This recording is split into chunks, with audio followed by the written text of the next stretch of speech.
Hi, my name is Greta, and this is my podcast, Thought Experiment Called Life. I made this podcast for people who are multi-passionate and creative and maybe live unconventional lives or want to live an unconventional life.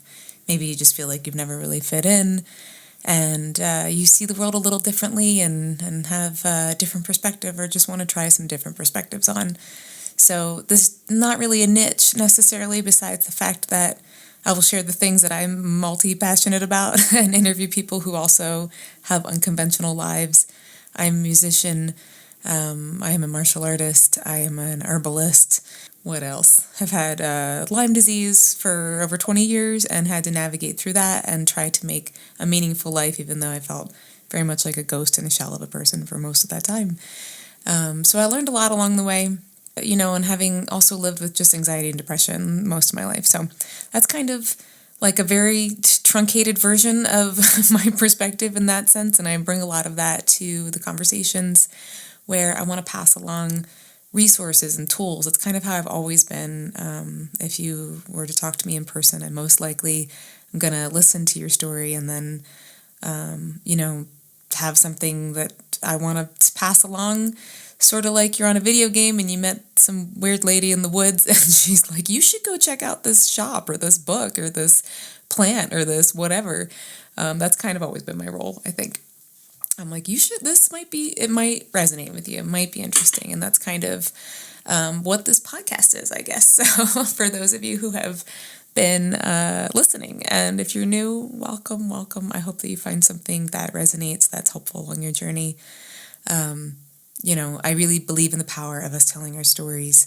I think that we just have so much to offer and so much to help each other, regardless of if we think we do or not. I've encountered it enough times that even though the imposter syndrome in me is like, who cares what you have to say, to myself, but I typically do it anyways because I believe in this, and then I always kind of hear that feedback back that says, yeah, thank you, like that was something I really needed to hear.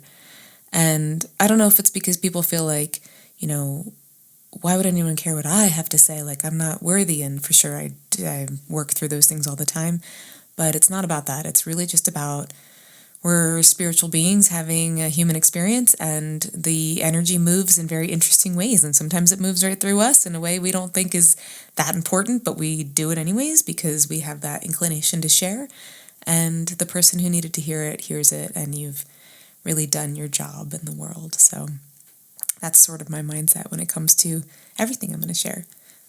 So I'm going to share just literally when I say thought experiment I think of as different perspectives. And in one of the episodes that I put out recently, I talk about how it's in A Course in Miracles, I say it, and I always love this. They would say a miracle is a shift in perspective. And I like to say also that's alchemy, right? Like that's changing one thing from another. So it's to be able to shift your own perspective or say something that helps shift somebody else's perspective, like that is miraculous because we live in, we don't really know what's going on here. We don't know. We're having this crazy experience. Who really knows? We have no real proof. So, it's really miraculous when we look at things from a different angle and what unlocks and what opens. And if we only tell ourselves the same things over and over again, you're limiting yourself in a way that is unnecessary, really. And I think about anytime I feel like I'm trying to do something that is impossible, quote unquote impossible, which might just be I'm trying to make this music and put it in this piece of art, right? Like it's within the realm of possibility. It's not like I'm like, that feels impossible because of X, Y, or Z.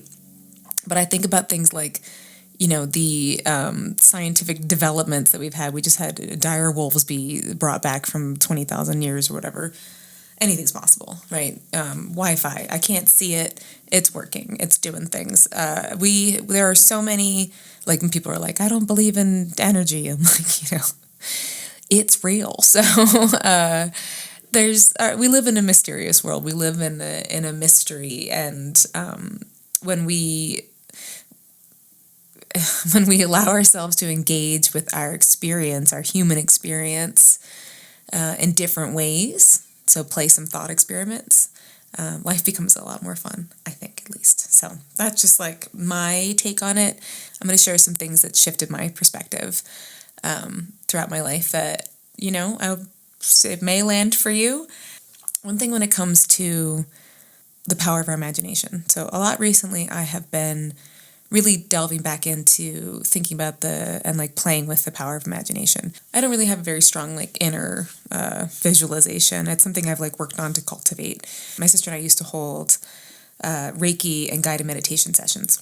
And we would write our meditations, and my sister Allie would read them. She has a bunch of meditations now on YouTube that are the best. Like, she just has beautiful. She really guides you on such like an adventure. And I would go around doing Reiki to everybody. And we would always talk about this in particular because for my sister, she was very strong visually. Like, you could describe a scene and she would like be able to, if it was a beach or whatever, like picture a beach and some shells and the rocks and whatever. She could like touch the sand almost, her imagination was like so dialed in that way. And I'd be like, I think I saw some like blue. Like, I didn't have very strong visualization in that sense. It was really, really hard for me to like really get there. It's taken a lot of practice. For me, it was a little bit stronger, or it's a lot stronger when it's auditory. Like, if it was like picture you hearing something, and that's probably because I'm a musician, but I could hear that better, more easily in my imagination than I could like see it. So that's just like kind of something to think about. If you also are like, I don't see anything when I do these meditations, try playing with like a different sense. But there is an exercise that I think is really interesting, and it's fun to play with people too. If you're like in a group and just be like, all right, see, just again, a thought experiment. And it really helps elucidate the power of what we focus on and what shows up. So wherever you are right now, I want you to look for everything that is red. So find all of the red objects that you can right now. I want to go to.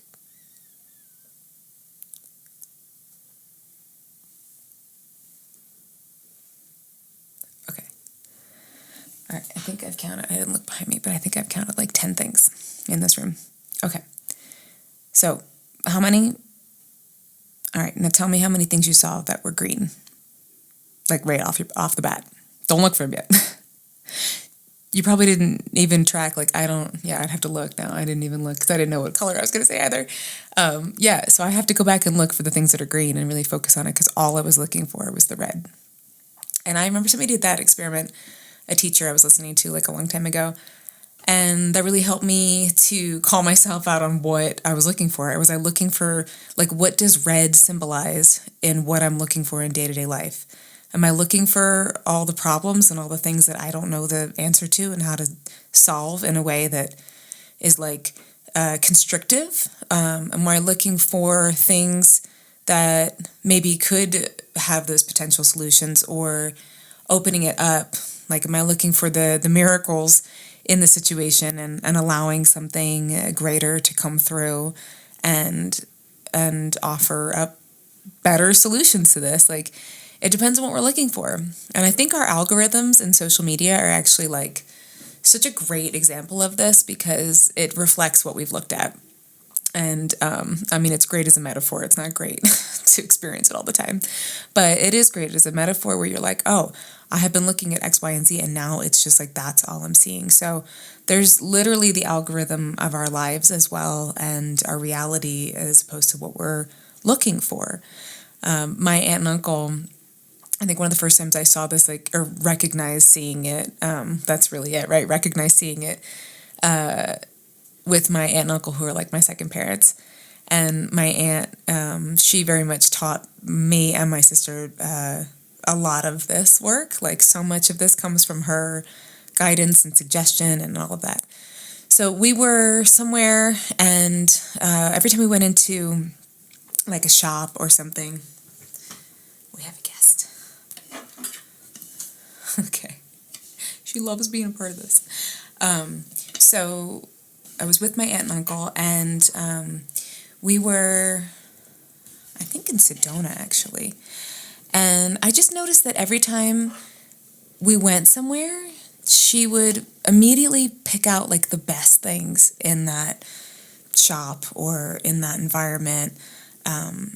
She was really dialed in. She is really dialed into what was beautiful and what was uplifting in any of those environments. And I was just observing, the people, and I was not hearing. It was kind of like, oh, this, like people complaining about things or just kind of pointing out things that were not ideal. But she was so consistent with it.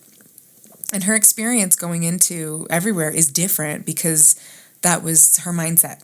Whatever the red things that she was looking for were, like whatever that represented, were of a more positive quality in a way that actually changed her experience. Excuse me, ma'am.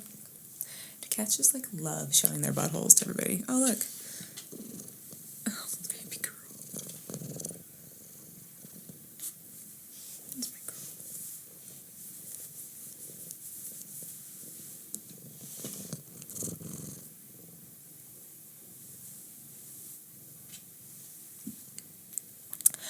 So, my invitation is to examine. I'm just going to keep going. My invitation is to examine what are the things, like if we're going to use red as the example, what are the red things that you're looking for? Are they things that are there to support you and lift you up, or are they going to drag you down because they're not helpful? I think I'm just going to look for cats. So I hope this lands well for you. Oh, cool. Let's rub our butt on this microphone. Man. So I hope I hope this lands for you in some way. I hope that it offers some different kind of perspective. I'm so sorry. Actually, no, she's the best. What's the matter?